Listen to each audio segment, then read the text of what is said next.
It's that time again as Iron Country brings you the Fishing Hole. Keep up to date with the latest products and learn fishing tactics from some of the best anglers across North America. Let's give him a warm welcome this morning to the Fishing Hole. 2014 National Freshwater Fishing Hall of Fame inductee Dale Stroschein. And this week's guest, we are going to introduce to you Larry Smith from Larry Smith Outdoors. We bring you another fantastic guest this week. It's legendary Al Linder on the Fishing Hole. And my pleasure to be here, Jeff. Looking forward to it. Here's your host, Hurricane Jerry. Good morning, Hurricane Jerry with you as we talk fishing in the State Line area. We do this every Saturday morning here on Iron Country at 7:20 a.m. You can actually stream from ironcountry.fm. Today's show is brought to you by the Rock River Bait Box in Fort Atkinson, located on the Rock River on Rock River Road. They have a wide selection of live bait and tackle. Your home for St. Croix rods, Acme tackle, and your only authorized dealer for RS nets in southern Wisconsin. Don't forget they've got Old Hickory utility buildings available too on site, and if there's one on site that they don't have, Brian can definitely get one ordered for you or even custom made. Today we have this morning we have Max Wilson with us this morning. Max has been pretty successful here in the last few years, especially fishing the NWT. And Max, how you been? And let's talk maybe briefly. How's fishing been this year so far on the NWT and some of the other tournaments you've been fishing? Oh man, the NWT for me this year has been my kryptonite. You know, it was I was fortunate enough to take 12th at the Sault Ste. Marie, and then I was able to cash a check here at Sakakawea last week, but. I just really didn't execute as well as I should have. I had the right bites on all three tournaments, and it's just been a year of lost fish for me. Some years it bounces your way, some years it doesn't. It's just been one of those years where a lot of heartbreak at the boat. But it's been a fun year on some really fun bodies of water, doing some fun techniques. But unfortunately, that's the downside of that is you lose some fish, and that's definitely affected me this year. But just with COVID, in 2020, it's kind of changed the tournament scene and how we're doing things. So I just got home from a 4-week stretch of tournaments. I got one day off, and I go back into the next one. So it's been a good year. My partner and I were able to win one. I got a couple of close, just missed the wins on a couple. But other than that, it's been a different year, but definitely a fun year. Right. Sure. Well, hey, that's what it's about. It's about having fun, right? And usually when you have fun, sometimes good things will happen. So, and we're just talking off air a little bit. We've got the championship coming up, and that is gonna be on Lake Erie this year? Yes. Okay. It is. How familiar are you with that body of water? Pretty familiar. The group of guys that I traveled with and still travel with, the ones that kind of taught me how to walleye fish are all Lake Erie guys. So I kind of got a crash course throughout the years from a lot of local knowledge, a lot of hammers out there. So right. Luckily I have great friends that taught me a lot about out there. This time of year is a little different. This is kind of my weakest part of my Lake Erie game is that October. It's a really just kind of transitional time of year, and it's just it's different. It's Lake Erie is fishing different. It's probably one of the best bites for numbers that we've ever seen. But as far as big fish, they're few and far between right now. So it's going to be definitely a grind. It's going to be a different type of tournament. It's not going to be. I don't think it's going to be the type of Lake Erie weights you're accustomed to. But we're definitely going to catch a lot of fish. I was out there in June, and in 3 hours, or in one tournament day with 4 rods, we had 150 fish. Wow, that's there's no shortage of walleyes out there. No, what I find is crazy, Max, is the DNR out there. They encourage you to take those 5-6 pounders, and I'm like, oh man, I would feel guilty about that. I don't know about you, especially the waters around here in the Bay of Green Bay. Those fish I want to release, but. It's kind of funny. In years past, I've gone out there for the fall brawl and fall fishing, and I've though I remember one trip I kept one day we had like 3 or 4 7 to 8 pounders that we kept. Yeah, and I just felt like ashamed, embarrassed, I I didn't want people to see me filleting this. 'Cause if this were to happen back home, I'd be strung up from my toes and running through the streets. So it's definitely a different fishery. It's one of the most healthy fisheries out there. And, they encourage you to keep it because a lot of these fish are dying from old age. Even with the amount of people that pressure it, they encourage the anglers to take more because if the anglers don't take it, then the commercial fishing will. So, it's all about the checks and balances out there, but it's definitely something to get used to. That's for sure. Well, we talked a little bit about tournament fishing, and the main reason I contacted you, we've in the next few weeks, we're actually going to pay tribute to one of the legends when it comes to walleye fishing or even crappie fishing. And we lost one of the greats in Tommy Skarlis to cancer. Myself, I've actually dealt with cancer and a few years ago, and everything is going good. I'm as healthy as can be, and definitely the word cancer scares you for sure. And Tommy fought the good fight for the last 17 months, and unfortunately, he lost his life to cancer. But Tommy has touched thousands, if not millions, of anglers across the United States. And Max, can you maybe tell us a little bit about Tommy and your recent conversations with him? I mean, you've got a touching photo, I know, on social media with you and him. And can you personally maybe tell us a little bit about maybe what that conversation was about and what Tommy meant to you as not only an angler but a human being? Yeah. Excuse me if I get a little choked up. No, that's Tommy was probably. I've been very fortunate in my career to have a lot of really good mentors. Corey Springle, Tommy Kimos, Chase Parsons, Gary Parsons. They've all taken me under their wing and opened their arms and really just taught me how to be, a fisherman on and off the water. But the very first person that ever reached out to me, and the one that's made the biggest impact, was definitely Tommy.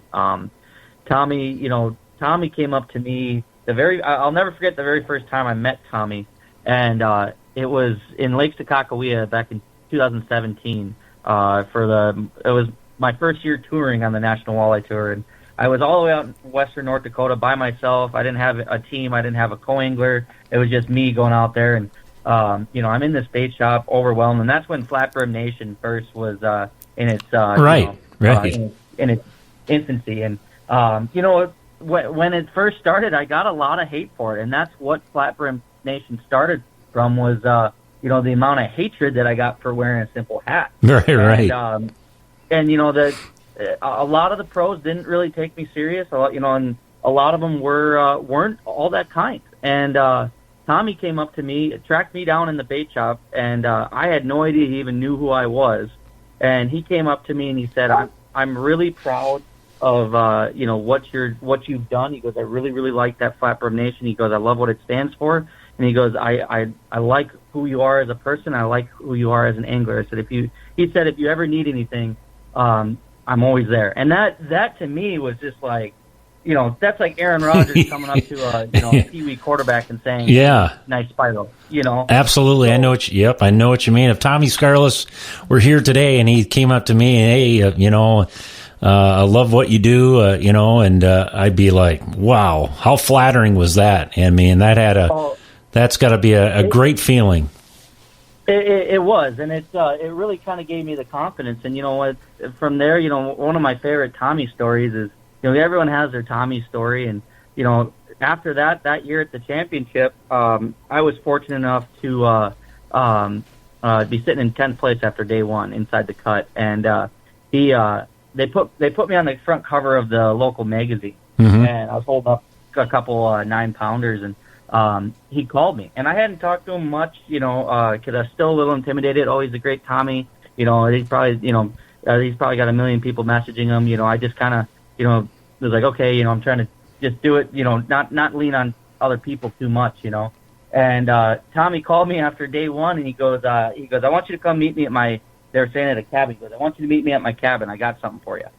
Wow. So I drove out there, and he had saw that newspaper at the at the grocery store, and he bought every single one that they had.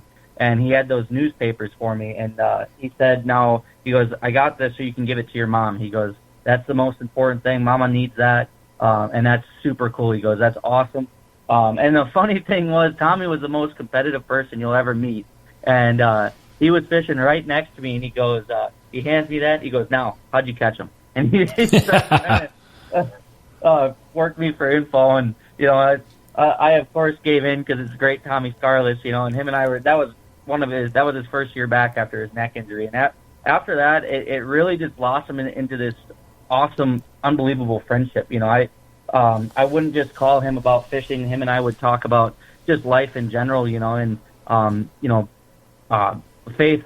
Faith was a very, very big thing. We talk about absolutely a lot of things much bigger than fishing. And I lost. If there's one thing people know about me is my grandfather was a huge influence in my life. And I lost him right before I left for boot camp, and it hurt because he was the one who made me into the man I am today, and huge inspiration. And Tommy always would text me, from time to time. He would text me that, I'm making my grandpa proud, just randomly, right. Or he'd. I always tell a story about the dragonfly as a symbol of, your loved ones watching over you. And whenever he'd have a dragonfly land in his boat, he'd send me a picture of it, and he goes, "Your grandpa stopped by to say hi." Oh, yeah. Tommy was the most selfless person I've ever met. Mm-hmm. And that's our last few conversations. When we saw each other at Leech Lake a year ago today, that's that conversation that happened there wasn't really about fishing. It was about life and giving your life to Jesus and trusting God's plan. And that was the thing Tommy told me throughout it. Anytime I would have stuff going on, and in the grand scheme of things, compared to what he was going through, it wasn't that bad at all. And he was never upset, and said, whatever it is, God has a plan. That was what our last conversation was. I went and saw him a couple weeks ago, back in August. Mm-hmm. And he called me. He goes, I want to see you one last time. And wow, it was a very very tough thing to do. But I'm so grateful I did, because it was, you could tell he was hurting, but all he cared about was everyone else. Right. That was the one thing he told me, that in that last conversation, the last time I saw him, was the one thing he wished he had done differently, was he wished he had done more for people. Right. And not won more tournaments, not caught more fish. All he cared about was improving everyone else's life. He felt bad that people were sad about him, that that he wasn't worried about himself. He wasn't upset with himself. He completely trusted God's plan, and he just wished he had more time to do more for people. And just looking on social media the last 3 days, it's been very, very tough, because Tommy was more than a mentor. He was more of a brother to me. Right. And everyone's posts and everyone's photos were just so touching, and it was a common theme of just his selflessness. I mean, I think that's the biggest thing that his legacy is going to be remembered by, is not so much Tommy the angler, but Tommy the person. Right. He was, he was a man of faith for sure, and absolutely, and those are some good stories there in what you've just talked about, Tommy Skarlis. If you're just tuning in, we've got Max Wilson with us this morning, and paying tribute basically in the next few weeks, talking about Tommy Skarlis and what he meant to certain people in the fishing industry. And Max, you're very lucky to have met him, but to say that he was a friend of yours, that's awesome. Yeah, and that's the thing. I've struggled the last few days on the frustration of why was Tommy taken so soon? Why is this happening? But what Tommy told me and his mindset with it was, and that's the thing I've had to remind myself is, don't be upset that that we didn't get enough time. I'm just grateful for the time that we did get.